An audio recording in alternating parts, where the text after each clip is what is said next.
So good afternoon, everyone. Thank you for being here and joining us for Leadership Northern Colorado's Leadership Moment. It is June 14th, and so happy to see you all. We are excited to welcome Rochelle this afternoon, and Todd from our steering committee will conduct the interview. So thanks, Todd. I'm going to do a few quick announcements and screen share as we want to recognize and thank our corporate partners and sponsors. We want to recognize Elevations Credit Union and UC Health for their support of Leadership Northern Colorado. Without them, these programs would not be possible. So thank you again to Elevations and UC Health. Also, a few friendly reminders today. Please stay on mute just so we don't have any background noise during the conversation. If you have questions during the interview, feel free to use the chat function. We'll be monitoring that throughout the discussion today. So drop any questions you have for Rochelle into chat for us. We also want to encourage you to mark your calendar and save the date for the next session. So again, we'll be on Tuesday, July 12th. And LNC alum Carrie Rossman will be joining us. Carrie is with the YMCA of the Rockies up in Estes Park. So excited to have her join us next month. And then for those of you who are with us today, we want to invite you to think about other leaders in the community that you think would be a good fit for these interviews. We do have a few sessions open. August, October, and December are available. So we encourage you to share with us recommendations of leaders from the region that would be a good fit for these interviews. So you can drop that into chat or feel free to email me at any time. So I am going to turn it over to Todd to introduce Rochelle and then kick off our interview here. Again, thank you all for being here. And Todd, it's all you. Amanda, thank you so much. Hello, everyone. We are super excited today to have with us Rochelle Miller. She's the CEO of Connections for Independent Living. As you probably saw in the bio that we sent out, she's had an impressive academic background. She's earned several advanced certifications that have served her well for the number of interesting positions that she's held at interesting nonprofits. So, Rochelle, we're super excited to hear about your journey today and learn how your experiences have shaped your perspectives on leadership and also on nonprofit board participation. So, if you're ready to party, we are ready to learn about you. And why don't we just start off with where we start with everyone that we do these conversations on. In 3 minutes, why don't you share with us who you are and what you do? Well, thank you all so much for having me today. I'm super excited to get to talk about my passion, which is nonprofits and specifically around nonprofit board service. I am a olive-skinned white woman over the age of 50 with brown hair. I'm sitting in front of a bookcase and I'm sitting in my home office I did say that I'm over 50, right? So that I do try to give that in my low vision blind description. I've been in nonprofit leadership for about 17 years now. Before that, I was a news director up in Northern Colorado for a big part of my career. But nonprofit work was always a huge passion of mine. And I served on committees and kind of got into nonprofit service that way. I was incredibly grateful to the Larimer Humane Society, which was my very first nonprofit job, my first nonprofit paid job, I should say. And it really changed my entire life, leaving broadcasting, leaving what I was doing, and what I thought the trajectory that I was on. And I never regretted it for a minute. Nonprofit is tumultuous and sometimes stressful, but it's truly a legacy of giving. And I'm really grateful that I've given the rest of my career to it. And I've been everywhere. I've been in animal welfare services. I've been in community foundations. I've been in library foundations. And currently I'm in disabled services and disabled advocacy resources. But really what my specialty is I'm kind of a fixer. I come into agencies that maybe haven't had the best succession plan or maybe haven't had the best turnover with a current executive director. And I fix the processes and the procedures that have gone wrong. And that really is based upon what, first, it's a very Gen X thing to do. And it is also based on my master's certification that I received from CSU in nonprofit leadership and management. So I am just really super grateful to be here again today to get to talk about connections. I'm a new grandma and I have 3 adult children, and we are a Blue Star family. You can see the one that's actively deployed here over my shoulder. So that's a little about me.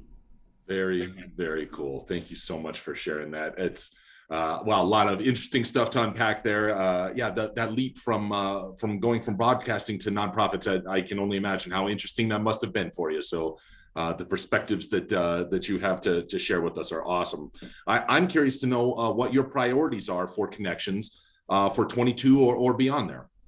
Well, let me tell you a little bit about Connections first and foremost, Sure. because it is an interesting concept and something even after many years in nonprofit in Northern Colorado, I didn't know about the Independent Living Network. And what we do is we provide disability services to a catchment area that is about 13,000 square miles in northeastern Colorado and encompasses 7 counties. So not only Weld County, which is our biggest catchment area, but all the other counties up to the Nebraska and Kansas border. But we also provide the largest amount of American Sign Language interpreting services for the state of Colorado. So we have contracts up with the Laramie School District in Wyoming, and then we're part of this network of 9 independent living centers within the state of Colorado that are supported by the ADA, the Americans with Disabilities Act, as well as state general funds. So that's what we do in a kind of a nutshell. We do a lot of advocacy, and what we really like to, when we give the quick speech about what we do, is that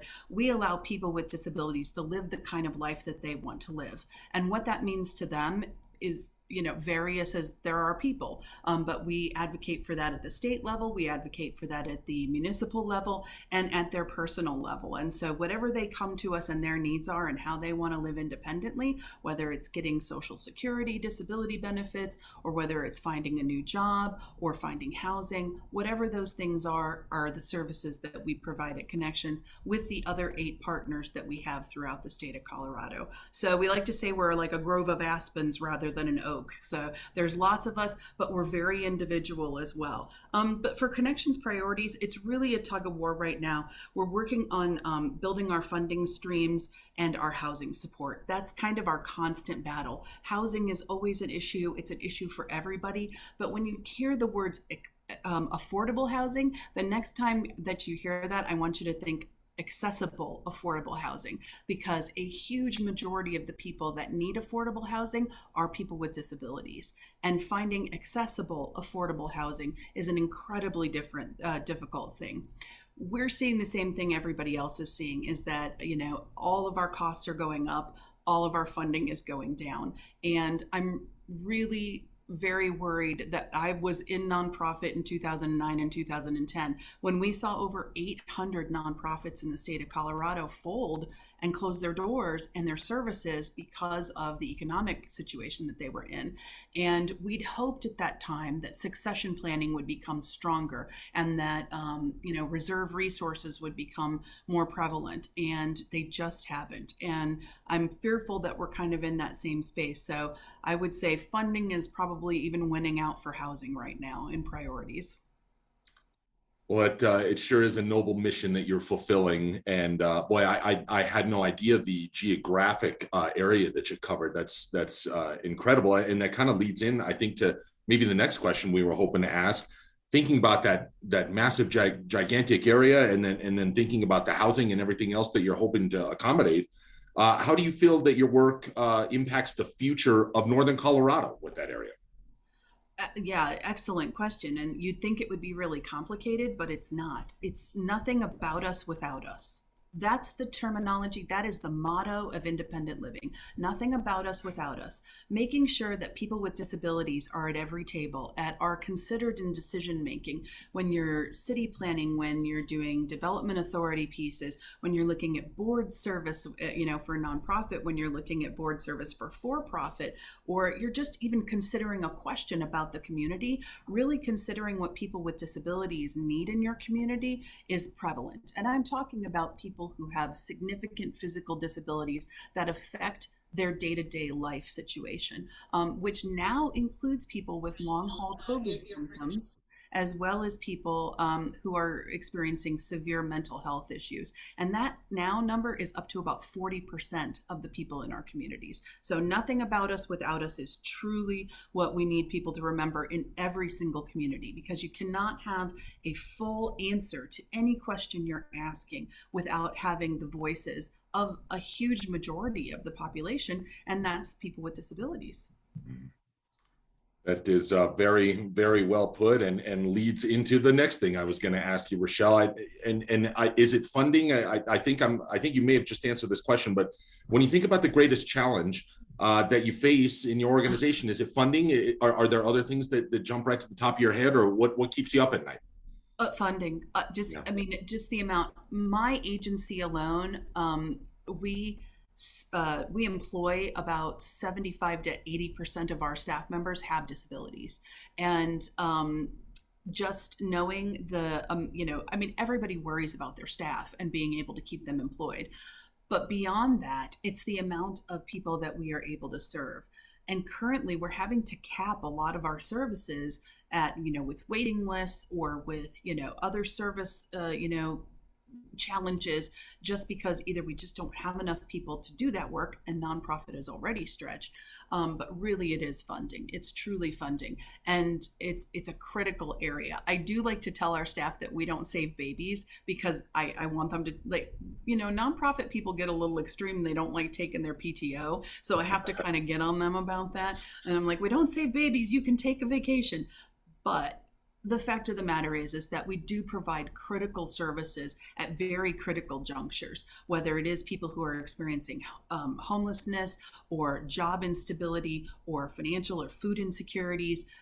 We are kind of right at the crux of all of that. And so when we are unable to provide that just basic line in those basic fundamental needs of people, we're kind of the last defense. We also provide a lot of services for people exiting the penal system, and so removing that support system as well just creates problem upon problem. So we're one of those critical areas where we keep trying to tell legislators that we do need to be funded, because it will save so much money in these other areas, but we still have struggles getting that message to everybody.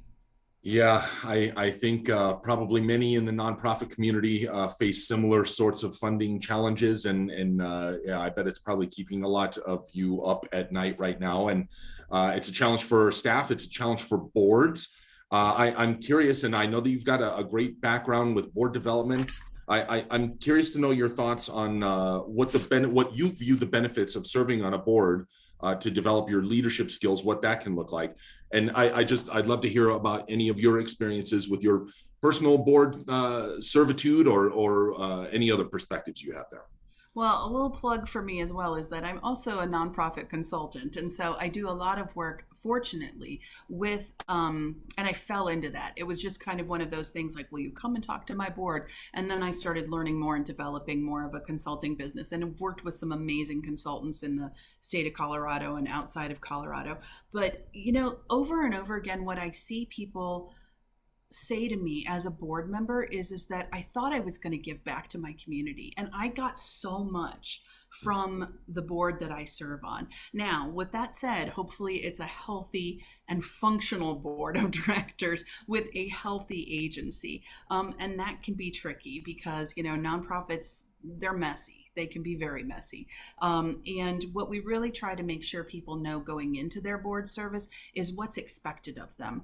And we kind of talk about those things in three areas. We talk about duty of care, duty of loyalty, and duty of obedience. Those are actually the three. And I know I have one of my board members in this audience right now, and she's going, oh my God, I have heard that so many times from Rochelle. She like I drill it into people to make sure that they understand, because you are actually taking on legal responsibilities when you are agreed to join a board of directors. When I joined my first board of directors, which was the Larimer Humane Society, I had no idea the liability I was assuming by becoming a board member. And I'm kind of glad I didn't know, because what you don't know and then you get into it. But I am really glad that eventually I learned not to kind of cheat off the accountant sitting next to me to understand what the financials were, or what was important to the person next to me and how to vote. I really understood what the principles were, and that was that duty of loyalty, duty of care, and duty of obedience. But kind of when you're looking to serve somewhere, what I really try to ask people to ask themselves, and these are questions I ask of myself even when I take on a consulting position, is what's an area or a mission that you really can connect with? Can you have a passion for it?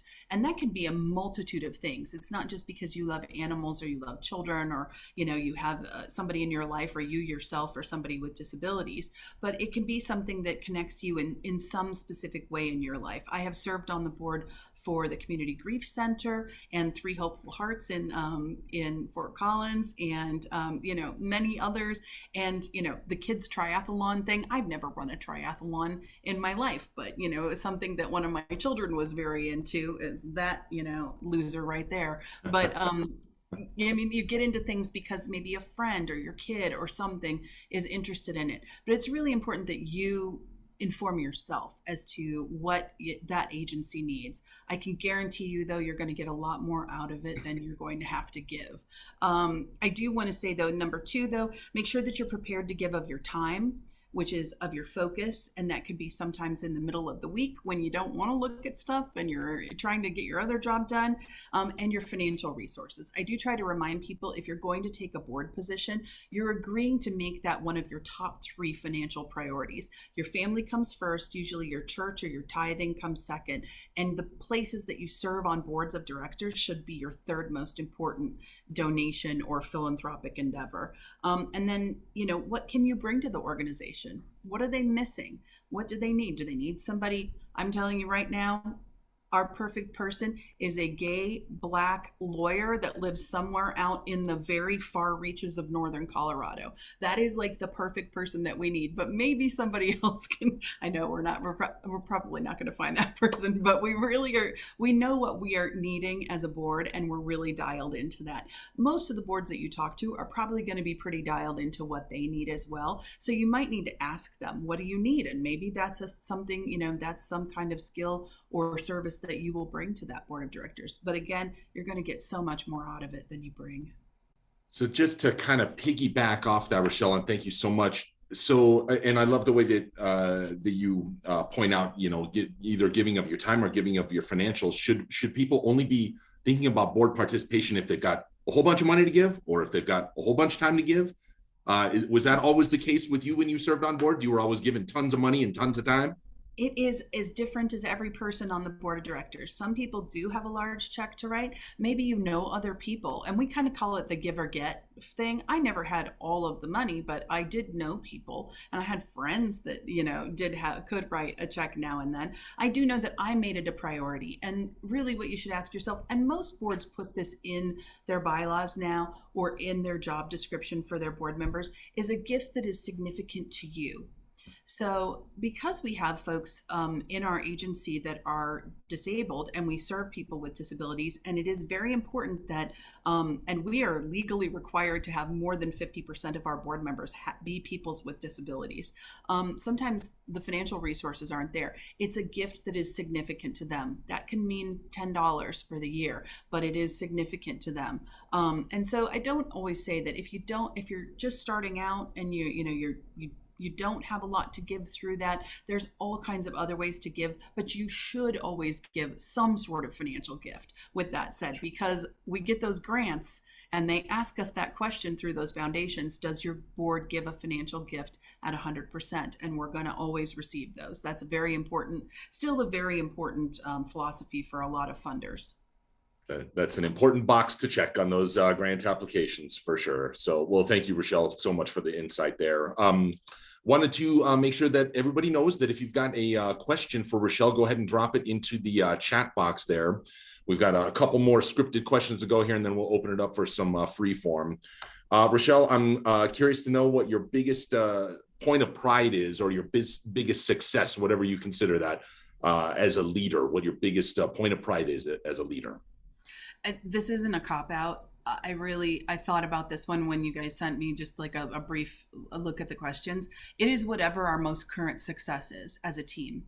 And I don't mean that as a cop-out. I mean that as an agency, we celebrate what we just succeeded at, and we truly do celebrate it. And we make sure that people, are bragged upon, and we're bragging upon our teams. But then in nonprofit, specifically, and in these times, it's off to the next challenge. It's like, yes, we focused on that. Let's build it. Let's move. How do we use it to propel what else we're doing? And once you really lean into that flywheel, we kind of, Richard Fagerlin, who's just an amazing board member in Northern Colorado there, he wrote a wonderful book called Trustology, and we move at the speed of trust.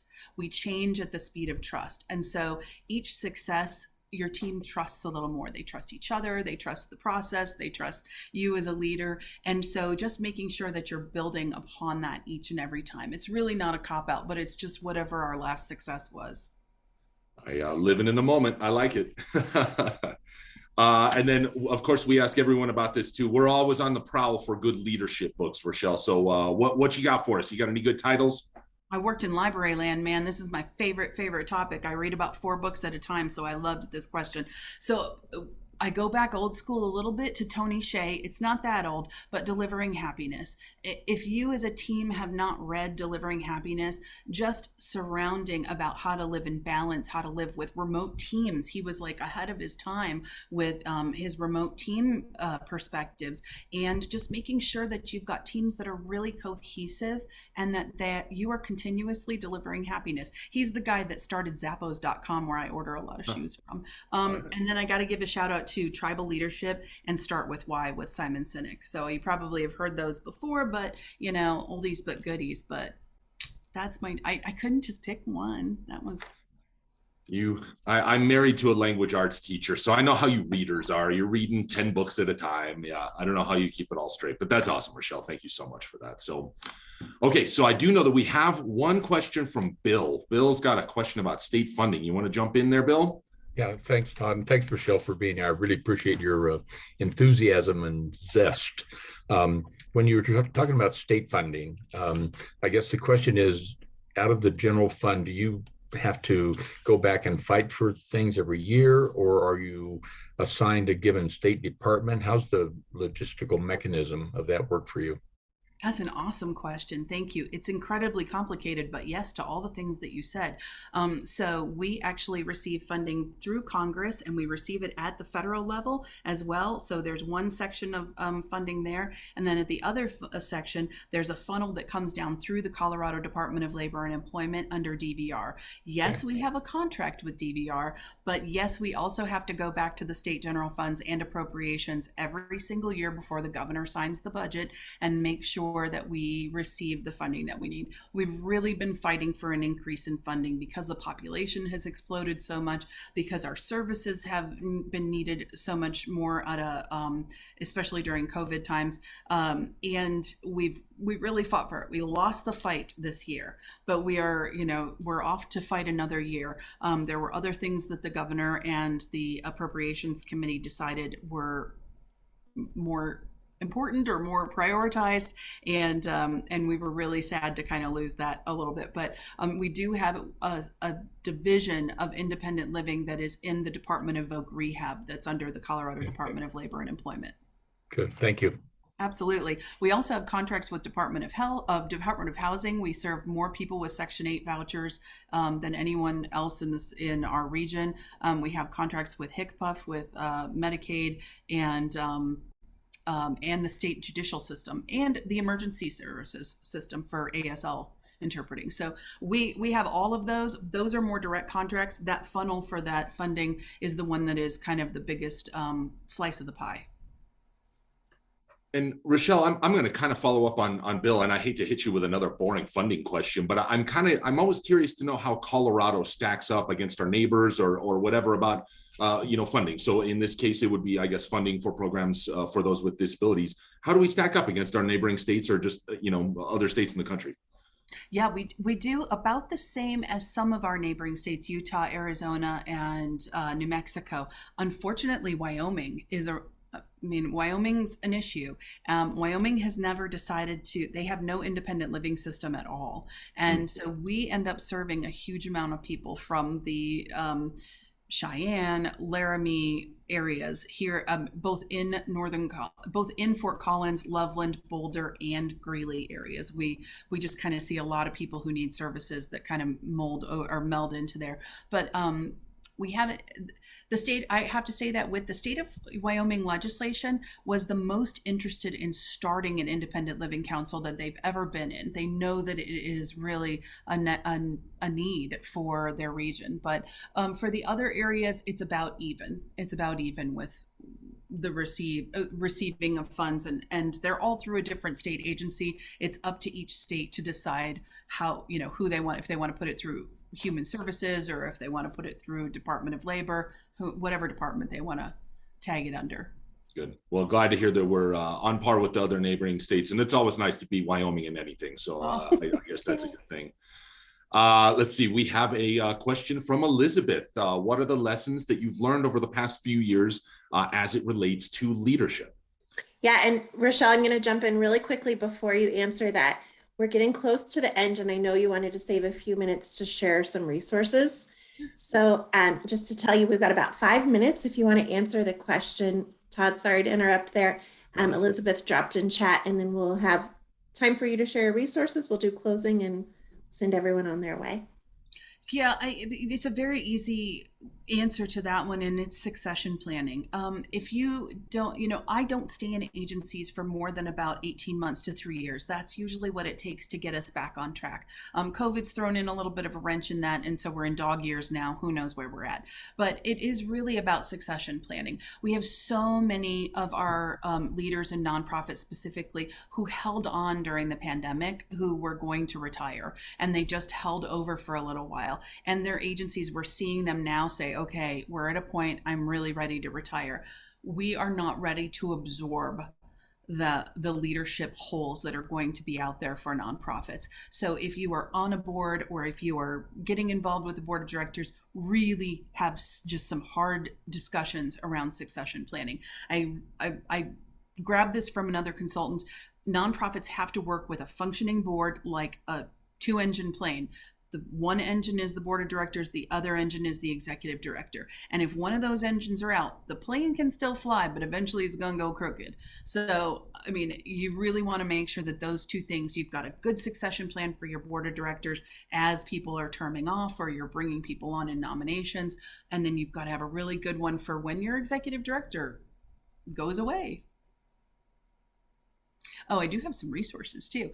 So I'd love to, one thing you can do for Connections for Independent Living, very easy, follow us on social media, doesn't cost you a dime. We're on Facebook and Instagram are our two most prominent places. You can find out about, you find out about the Juneteenth celebration that will be at Foot Lagoon in Loveland coming up this weekend. You can find out all kinds of really interesting things. And we always have really good COVID resources, a lot of good American Sign Language videos. And if you need to hire, if you're a business owner and you need to hire a sign language interpreter, we have a really great resource for businesses on there who are looking to assist maybe employees with disabilities, make accommodations for clients, do whatever they need. So that's on our website, and it is Connections Colorado, and that's with an S.org, and I'll put that in the chat. Wonderful, thank you.